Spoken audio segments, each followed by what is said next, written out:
حضرت امام حسین تشریف لائے، بچوں سمیت آئے۔ حور بن یزید ایک شخص تھا، حور بن یزید، حور بچے ساتھ ہو، صحرا کا علاقہ ہو، تپتی ہوئی ریت ہو، اتنے کٹھن اور سخت حالات، چاروں جانب موت ہی موت، دور دور تک اپنوں کا نام و نشان کوئی نہیں، اور اکیلے فیصلہ کرنے والے امام حسین، باقی سارے بچے ہیں یا عورتیں، سارے بڑے اکیلے۔ 19 لوگوں کو ایک بار میں حضرت ایسے ہی تماشا بنا دیا ہے۔ مظلوم تھے وہ تو رو رہے تھے، ہر مقرر یہ کہہ رہا ہے کہ وہ تو بار بار کہہ ابا پانی مل جائے، پانی آ جائے، ترس گئے۔ خدا کا خوف کرو، یہ دلیر لوگ تھے، ان کی باتیں آج بھی پڑھ کے دلیری پیدا ہوتی ہے، دلیری پیدا ہوتی ہے، دلیری۔ ایک ہاتھ کٹا، دوسرے پہ مشکیزہ، وہ بھی کٹا۔ دیکھ لو میں پس منظر پہ ہوں ابھی تک، میں بتا رہا ہوں کہ جہاد کس کے خلاف تھا؟ ظالم حکمران کے خلاف، ظالم کافر کے خلاف نہیں، مشرک کے خلاف نہیں۔ حضرت امام حسین رضی اللہ تعالیٰ عنہ نے ہر جگہ ایک ہی بات کی کہ یزید شرابی ہے تو بچے کٹوا دوں گا، شرابی کو ووٹ۔ یہ ایک نہیں، ہر کتاب میں یہی لکھا، ہر کتاب میں، اور ہر مسلک کی کتاب۔ یزید چونکہ مجرے دیکھتا ہے، رنڈیوں کا ناچ دیکھتا ہے، بچے کٹوا دوں گا، اس کے ہاتھ میں ہاتھ۔ امام حسین نے فرمایا چونکہ اللہ کی حدوں کو توڑتا ہے، حقوق اللہ پامال کرتا ہے، حدود اللہ، بچے کٹوا دوں گا لیکن اس کے ہاتھ میں ہاتھ۔ سارا دن خود مجرا دیکھنا اور 10 محرم کو 2 دیگیں پکا کے حسینی بن جانا، سارا سال خود گند مند کرنا، شرابیوں کے ساتھ رہنا، اور 10 محرم کو 2 آنسو بہا کے یاد رکھنا۔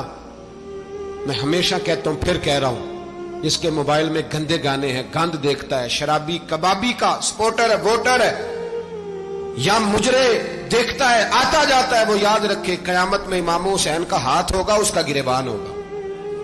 ہم سے نہ رقم ہوں گے قصیدے یزید کے، ہم لوگ تو حسین کے سیرت نگار۔ حضرت اب ہمارا کسی بندے سے جائیداد کا رٹا نہیں، ہم تو چاہتے ہیں امت اکٹھی ہو جائے، لیکن جو بندہ نبی پاک کی ماں کو دوزخی کہے، حضور کے باپ کو جہنمی کہے، یزید کو امیر المومنین کہے، اس کے ساتھ اتفاق رائے کر لیا جائے، یہ مذہب ہماری سمجھ میں نہیں آتا، بالکل نہیں آتا، قطعاً نہیں ہماری سمجھ میں آتا۔ کیسے اتحاد کر لیا جائے؟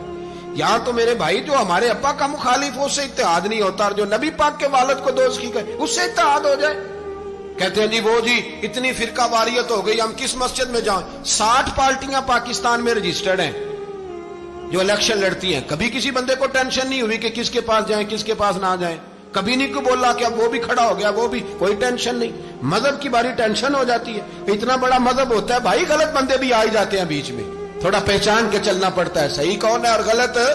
اور یہی تو ہمیں امام حسین نے بتایا ہے کہ مذہب کے اندر ہی تم نے شناخت کرنی ہے کہ بندہ ٹھیک کون ہے اور بندہ غلط۔ یہی تو کربلا ہے، یہی تو امام حسین نے بتایا، کفر اسلام نہیں، حق اور باطل۔ تو سمجھیے ہے، درس یہ ہے، پیغام یہ ہے، پیغام یہ ہے، یاد رکھو موت تیزی سے آ رہی ہے، ہمارے ساتھ والے دائیں بائیں والے سب چلے گئے، اسی طرح نمبر لگے گا، ایک دن اعلان ہوگا۔ ضمیر کے قیدی بن کے زندگی نہ گزارو، بالکل نہ گزارو، یہ تھوڑی سی زندگی ہے، دنیا سجن المومن۔ حق بات کرو، حق پہ ڈٹنا سیکھو، دین سمجھو، خبردار رسول پاک صلی اللہ علیہ وسلم کے دین میں ظالم، جابر، فاسق، فاجر کی کوئی گنجائش قطع نہیں ہے۔ اپنے آپ کو سمیٹو، اپنے آپ کو سنبھالو، دین میں اپنا کردار ادا کرنے کی کوشش کرو۔ دین طلب کرتا ہے ہم سے کہ ہم نے دین کو کیا دیا ہے۔ امام حسین نے سارا گھرانہ دین کے لیے دے دیا۔ ہمارا جو بچہ کسی کام کا نہیں رہتا اسے مدرسے داخل کراتے ہیں۔ ہم نے دین اتنا کمزور کر دیا ہے کہ عالم اگر شور نہ کریں، عالم اگر شور نہ کرے، زور نہ کرے، گھٹن والا ماحول ہو گیا، مذہب کی پوزیشن کمزور کر دی۔ اب جہاں تک اس بات کا تعلق ہے جی فرقے ہو گئے، تو میرے بھائی یہ کوئی اتنی خطرناک بات، یہ کوئی اتنا مشکل معاملہ نہیں ہے، یہ تو امام حسین نے بتا دیا تھا کہ یزید کے طور پر ایک غلط فرقہ کھڑا ہو گیا ہے، لہذا اس کا مقابلہ کرنا ہے، اس میں کوئی بری بات ہے؟ لیکن ایک سبق ہے بزرگوں کا کہ اگر سچی بات بھی نہیں کرنی تو پھر اس منبر کا حق ادا نہیں ہوتا۔ جو سچ بولے وہ حسینی ہے، جو ظالم کے سامنے کھڑا ہو جائے وہ حسینی ہے، جو مصلحت کوش ہو، جو کہے ٹائم نہیں، گراؤنڈ ریالٹی نہیں، حالات نہیں، طبیعت نہیں، موقع نہیں، تو ابھی امام حسین کے پیغام کو نہیں سمجھا۔